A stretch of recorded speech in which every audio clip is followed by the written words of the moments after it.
এই ৰিচিভ মৰ্মে হোৱাটছআপ কৰি দিবলৈ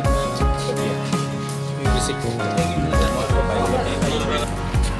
আৰু যিজনৰ তাত অলৰেডি জমা আছে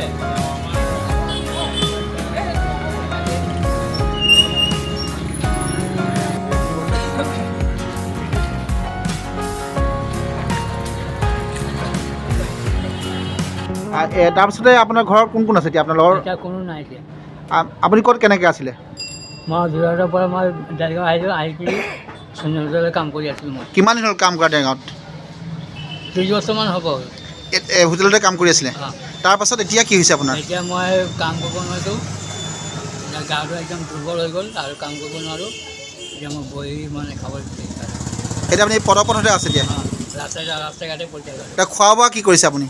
খোৱা কোনোবা কিবা দিলে খাওঁ নহ'লে নাখাওঁ তেনেকৈ চলি আছোঁ মই আপোনাৰ নামটো কি আছিল বুলি ক'লে গৌতম ঘোষ গৌতম ঘোষ এতিয়া যে আপোনাক কোনোবাই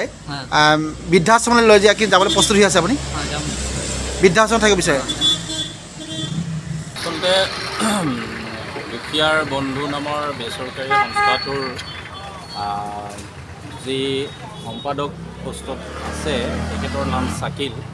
তেখেতে মোক ফোন কৰিলে প্ৰায় এঘণ্টামানৰ আগত যে আপুনি ক'ত আছে যে এনেকুৱা ঘটনা এটা হৈছে আজি বহুত দিনৰ পৰা মানুহ এজন এনেকৈ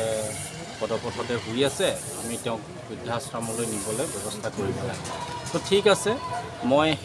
তেওঁলোকেও বহু যোগাযোগ কৰিছে কোনোবাই কৈছে ক'ৰবাত ছিট নাই কিবা নাই তো মই মোৰ সামান্যতম এটা চেনেল হিচাপে মই ফোন কৰি চালোঁ যে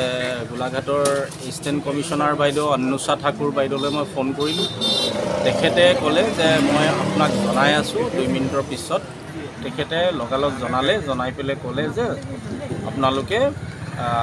এখেতক আমাৰ ঘৰ নামৰ যিটো বেঙেনাখোৱাত ল কলেজৰ ফালে বৃদ্ধাশ্ৰম আছে তাতে লৈ আনক